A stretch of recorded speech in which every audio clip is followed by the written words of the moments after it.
Mesdames et messieurs de la presse, nous vous remercions pour votre présence au siège de l'Union pour la nation congolaise, Interfédération du Sud Kivu.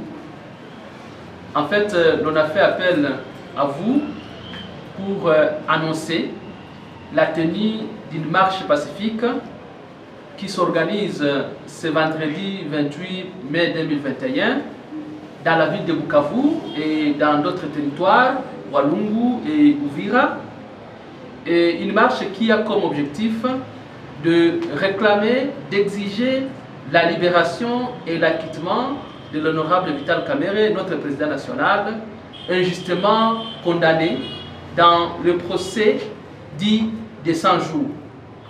Comme vous le savez, l'honorable Vital Kamerhe, après avoir été directeur de cabinet du chef de l'État, un mensonge cousu de toutes pièces a été monté contre lui.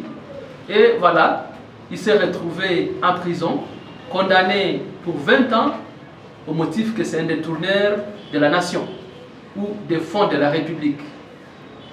Il a pu faire appel et le procès reprend le 31 mai 2021. Voilà pourquoi, au niveau de l'Interfédération du Sud Kivu, l'on s'est dit que c'est important de montrer au monde entier que le peuple sud-kivusien, le peuple congolais en entier, n'est pas disposé de voir un digne fils, un honnête homme, rester en prison. C'est ainsi qu'une marche pacifique sera organisée à Bukavu, à Uvira, à Walungu et dans d'autres territoires et même dans tout le pays.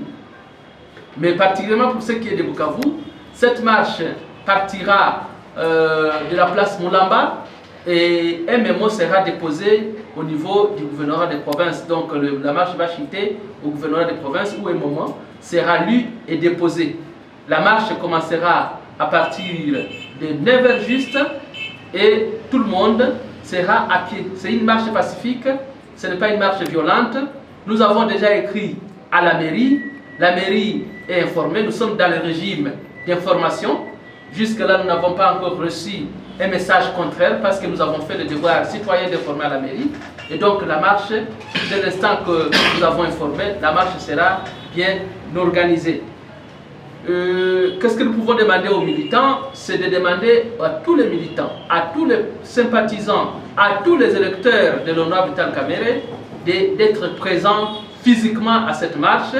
Et dans la mesure du possible, nous le souhaitons en tout cas, qu'ils arborent tous la tenue, soit rouge-blanc, c'est la tenue du parti, soit pièce contre pièce, soit toute autre tenue qui fait passer le message démontrant que l'honorable Vital Kamerhe ne mérite pas le sort qui lui arrive aujourd'hui, ne mérite pas la prison. C'est un homme qui doit être libéré, qui doit être acquitté et enfin qu'il vienne travailler pour le service de son pays. Les maisons dont on prétend que le fonds a été détourné, certaines sont en train de moisir au port de Dar es Salaam, au port de Lobito, et d'autres sont en train d'être envahies par des herbes au niveau du Kanchachi.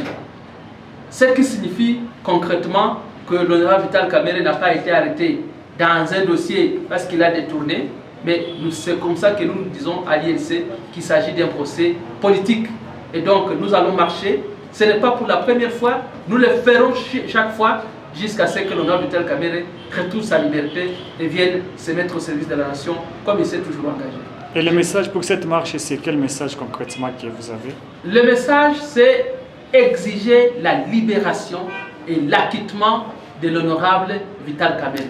Démontrer que le peuple congolais a vu enfin la vérité. Le procès a été rendu public, le procès a été télévisé et tout le monde a compris que l'honorable Vital Kamerhe a été arrêté, pas pour des raisons de détournement, mais pour des raisons politiques. Parce que comme nous venons de le dire, on ne peut pas avoir détourné l'argent pour 3000 maisons et que les 3000 maisons soient en train de moisir à Dar es Salaam, soient en train de moisir à Lobito et d'autres envahis par les herbes. On ne peut pas détourner et racheter. Ça ne se fait pas. Voilà donc ce que nous demandons au peuple congolais. Nous tous ensemble, comme un seul homme, mettons-nous debout et exigeons la libération de cet homme qui est très honnête et qui a accepté de servir la nation.